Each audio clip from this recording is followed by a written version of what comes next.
Welcome to the Faithful Fathering Podcast. This is Rick Words, founder and president of Faithful Fathering. Thank you for joining us. Faithful Fathering exists to encourage and equip you to be a faithful father. And we've just covered several podcasts, a podcast series on prioritizing physical presence, being engaged emotionally, and leading spiritually by example. So we're challenging dads to step into those three tenets. And I have a guest here, Matt Hammersky, joining us. And before I introduce him officially, I want to always point you to our website, faithfulfathering.org, to check out, hit the For Dads button to check out our vlogs and our history of studies that are available to you that will always encourage you. We're not here to criticize or beat up on you. You get enough of that day to day, but we're here to encourage and equip you to be the dad, the husband, the father, the man that you're called to be. So Matt Hammersky has joined us. Good to have you here, Matt. Good to be here. Thanks and he is the pastor of Risen Nation Church, a dynamic church that I encourage all to check out that are in the Pasadena, Deer Park area, and or even elsewhere. You're welcome to drive down to the beautiful area.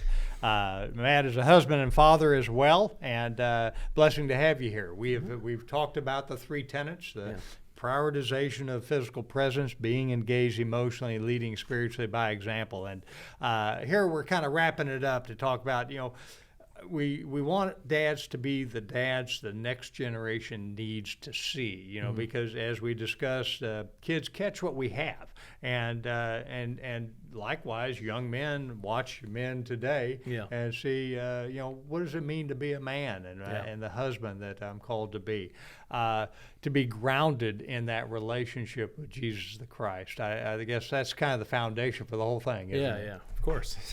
If you aren't grounded there, you're grounded elsewhere. That's true. And that elsewhere may not be on the rock that you need to stand on. Nope. But how are you intentional so that relationship with Christ is indeed reflected in the home, in your marriage and in the home?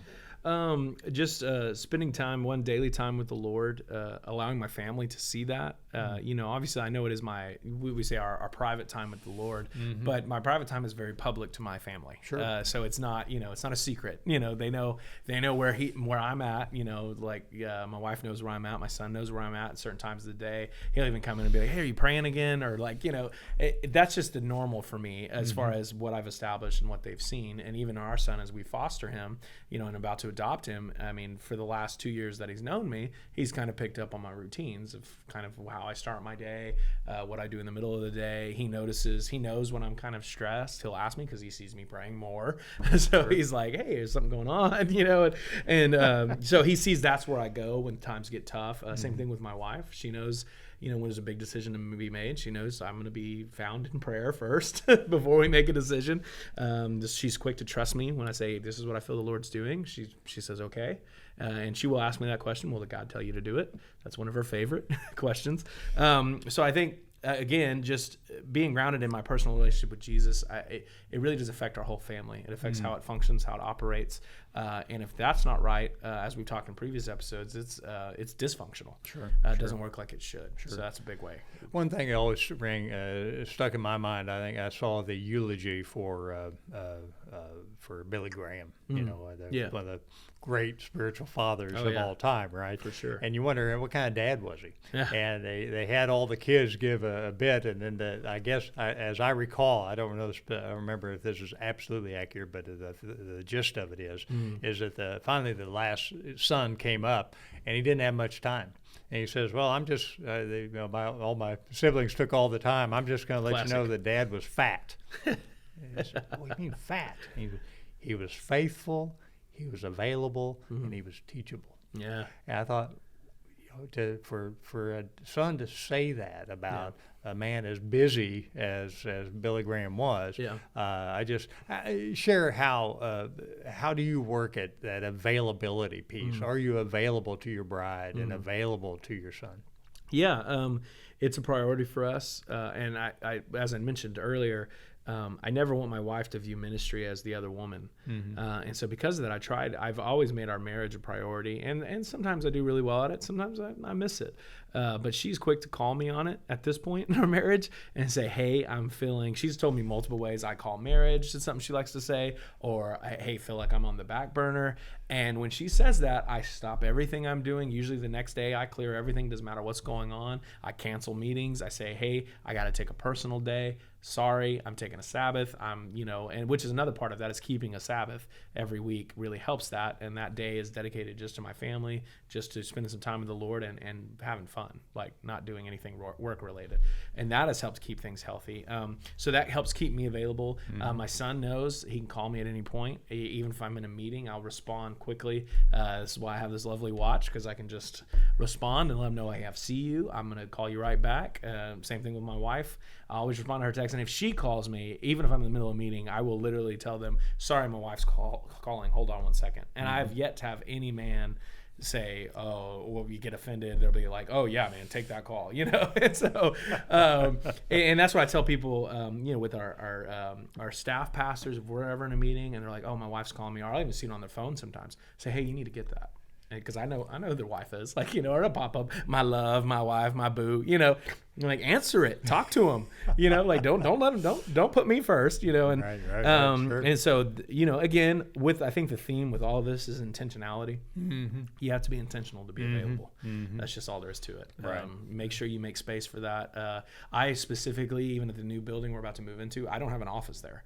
We have a meeting space where I can have meetings with people if I need to, but I have a great home office, and that's where I office out of. And part of that is because I can be available more to my wife and to my son and to future children that we're going to have. Fantastic. Well, that when it comes to you open yourself up to be vulnerable for your wife to call marriage out and what have you. That is marriage day. Yeah. How did you establish that vulnerability to allow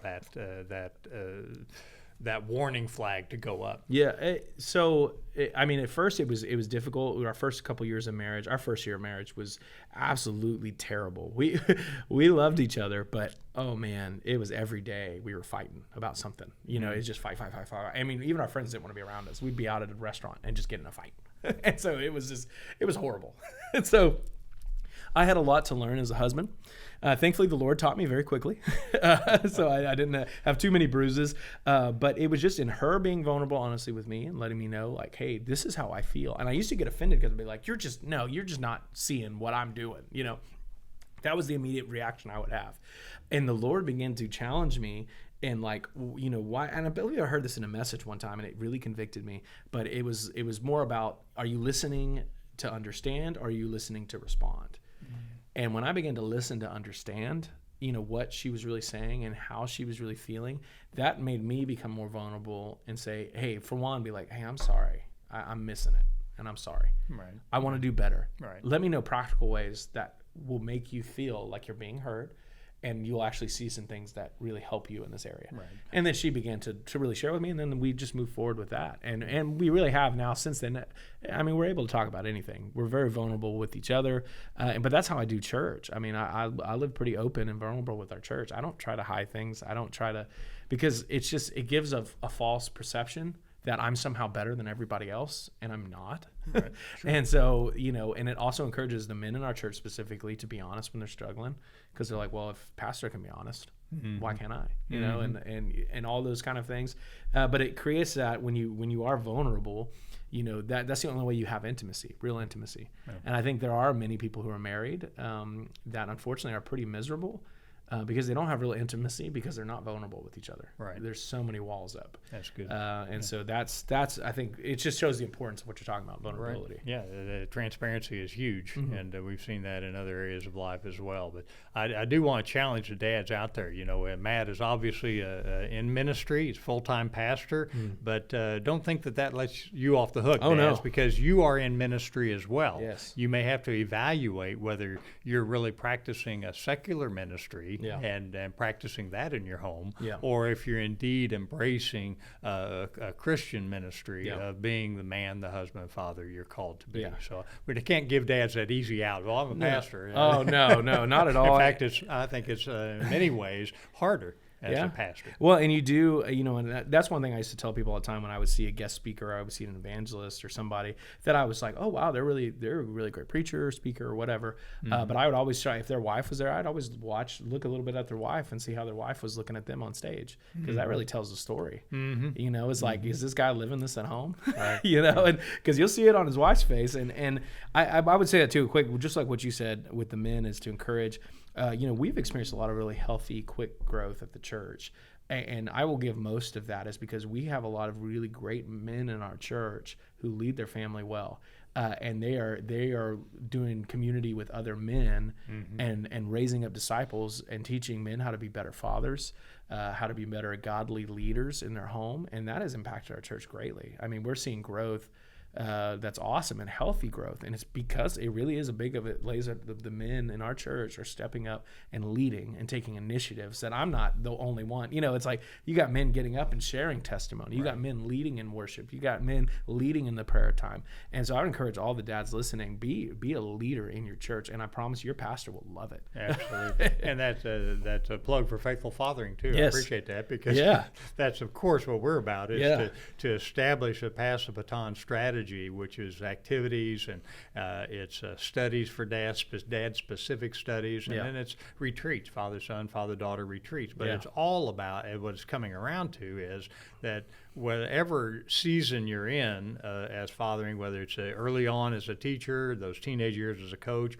or you're in my age as a counselor season of fathering, then you do some spiritual fathering, which is exactly what you're doing. You're coming back around to say, I'm here for you. I know that you're going through valley right now, but know that, I've been through that, and looking back, I can see how the Lord was working through that type thing. So I think that's the spiritual fathering you're talking about. Oh, yeah. And I've been blessed to have, in my own life, many spiritual fathers. Doug Stringer being one of them, which so many people know. He's poured into me a lot, and just many other spiritual fathers we have within our own church, of men that have come in that call me pastor, but have pastored for 40, 50 plus years, that I get to sit with on the regular, that call and check on me. Hey, how are you doing? I know this is a lot. I know, and they just share from their wisdom and their experience. And I've so appreciated that. So we all need it. Like we all need spiritual fathers and people, and we need to be spiritual fathers to the next generation. Is what you're saying. What's the next generation need? They need more spiritual fathers. There's a huge leadership void in many areas, but it starts with leadership in the home, of course. And so that's what we're talking about. I think one thing that the next generation also is looking for is that maturing in relationship with dad as they mature. How do you see that playing out as your son has moved from 13 to 16 and you're looking ahead? You no longer, I always go back to when my son was 15, we went on a retreat, and he forgave me. Part of my story is that I did not recognize, I was working so much, I failed to recognize him in the backyard when he was about 3 or 4 years old. Oh, wow. And when he was 15, he forgave me for that. Wow. And told me I could use that testimony. And I said, well, I've been using that testimony since, I thought we had already talked about. He wasn't old enough at that time to really forgive me, but as our relationship matured, he forgave me. And I realized right then, I said, well, now I can no longer call you boy, because a boy cannot necessarily forgive a man. Only another man can forgive a man. So we entered into a man-to-man father-son relationship versus the boy-man relationship. And that was a critical juncture in our journey. And it was also all very hard on Mom, because I went home and I said, let's scale back the mothering here. He doesn't need you to pick up after him constantly now. Let me step in more as a fathering role and to mature in that relationship. Any experiences along those lines? Well, I've had plenty of those experiences with my own dad, for sure. In growing up, and it's also kind of taken a strange dynamic now. Because now they both, my mom and dad, serve and attend in the church, and so I'm now seeing information of things, of struggles and things like that I didn't know about before. That wouldn't have been shared with me as a child, of course, but now looking at it as a different angle of walking through something with him in the sense of just biblical counsel all this kind of, which is different, right? And so our relationship is much different now than it used to be, which is good. You know, it's how it should be.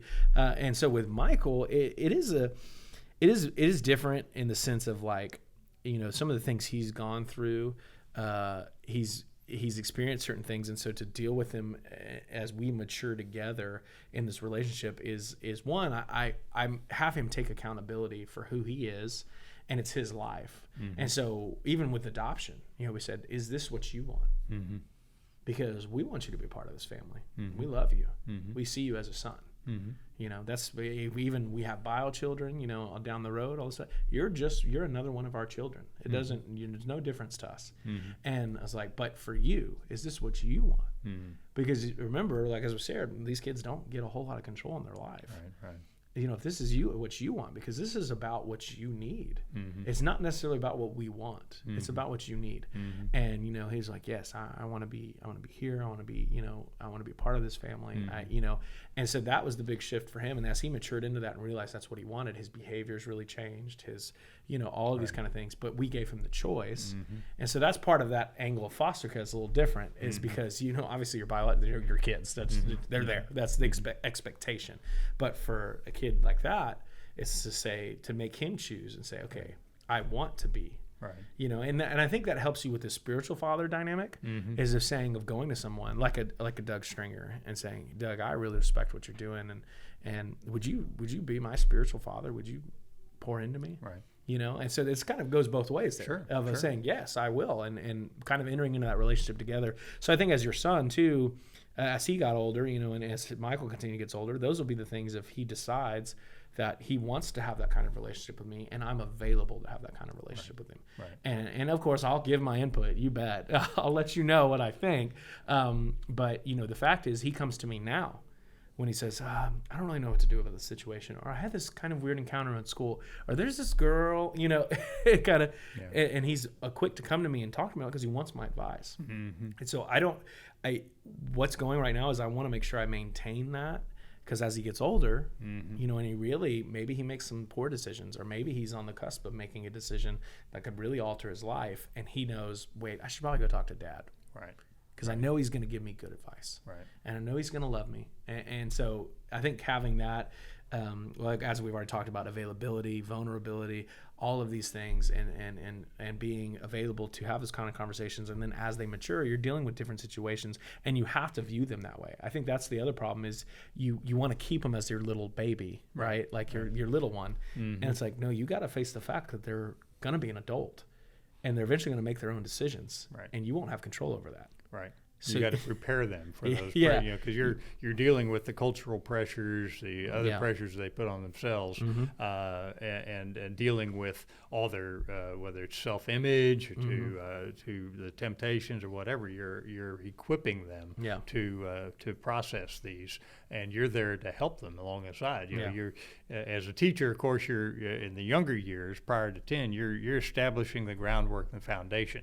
You're working with a foundation that Michael already had, but you're coaching him through that, which means that coaching valley will be low and the peaks will be high, but you're still watching him, allowing him to fail, allowing him to succeed, and coaching him through both of those sides.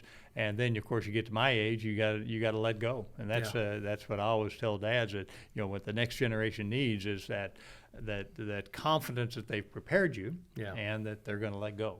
And that for me, that's the toughest season of fathering, is letting go, because number one, it gets there so daggum fast. And number two is that it's not natural. You want to be there to support and encourage. And while you're available, again, you're always available, but you're not necessarily able to step in and call timeout like a coach can. You have to allow that.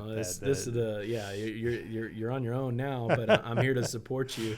That is I think an important lesson. In you know, instance, we had he's got his main responsibilities is to clean his room, clean his bathroom, do his laundry. We've taught him how to do his laundry, all this kind of thing. Pick up after himself. If he uses a dish, at dinner, clean out his own dish, all those kind of things. We don't put a whole lot of extra expectations. You need to clean this, you clean that.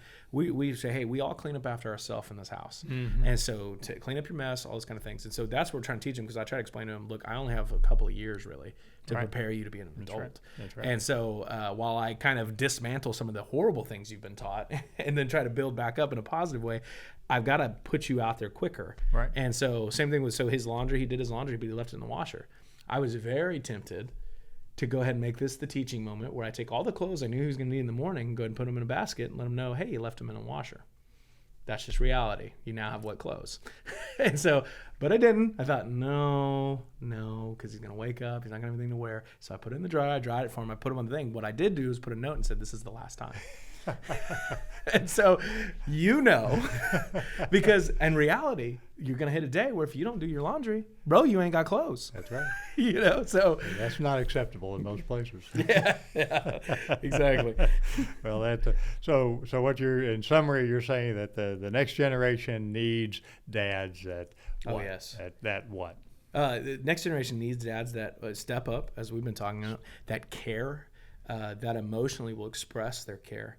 And that will fill in the gaps. And I speak specifically to Christian men to look in their community, because there are plenty of kids that don't have dads. And it wouldn't take nothing for you to step in once a week or even offer, say, hey, can I take them to their ball practice? Or it's on a kid on your team. If your kid plays on a team, you see a kid doesn't have a dad, root for them too. Bring them in and be a dad to them. And we need more of that, because and I don't want to go off on a tangent, but I heard this story one time about elephants, and there was this whole experiment they had with these elephants that they took some elephants off this island because there was too many of them. So they took them over to this other part of the island, or it was another island completely, because there was too many of them. They were almost went extinct. They rebred them and stuff, and there was too many of them. So they took them, but they only took the young males and the older females. They didn't take any of the old elephants. And they only took the young ones to this other part of the island. And the young males started intentionally killing the hippos. Like, it was like they were intentionally killing them. And they were like, what in the world's going on? Like, it was not a normal behavior for elephants. Mm-hmm. And so they literally were like, okay, they tried different things. They said, okay, we're just going to bring a couple of the old bulls over here. So they went and they got the old bulls, which the reason they didn't is because it takes so much more to move them. Mm-hmm. And so they brought them over to this other place where the young males were and everything. And they said within the week, it stopped. Mm. Because the old bulls were like, no. You don't do that. And that is what we're lacking in today's society. It's fatherless. You got a fatherless generation, and they're doing fatherless things because they haven't been taught. They haven't been shown how to be a man. They don't know what it means. They don't know what it means to be committed. You got men now who are getting married at, later and later and later because they don't want to commit. And why would they, right? And so it's all this toxic, you got all this toxic thing. We talk about masculinity and all these things. And so I think what the next generation needs is they need to see men who are real men, biblical men, who are not afraid to show their emotions, who are not afraid to show their passion, but when it's time to stand up and defend and protect and love, they do it fiercely. And lead. Yes. And lead. That's a great wisdom. Thank you again, Matt, for joining us. And dads, we do need to be the dads the next generation needs to see day in, day out. And a lot of that is what we do, making sure that what we do is worth catching. They're leading spiritually by example. We're being engaged emotionally, and we're prioritizing our physical presence. But at the end of the day, we're called to absolutely lead the way as the men, the husbands and fathers we're called to be. There is a huge leadership gap. I think it would be solved very quickly if we establish that young men are supposed to complete their education at whatever level. Yeah.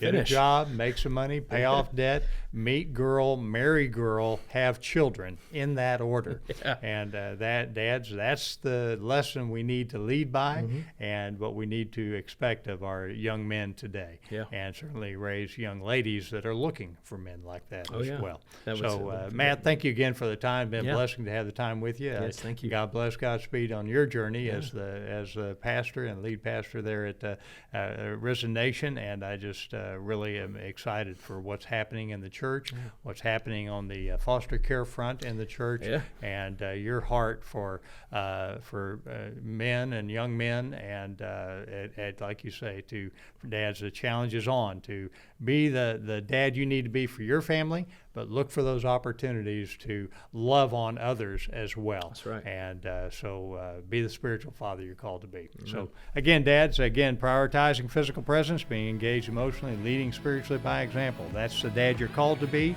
That's the dad the next generation needs to see. God bless. Godspeed.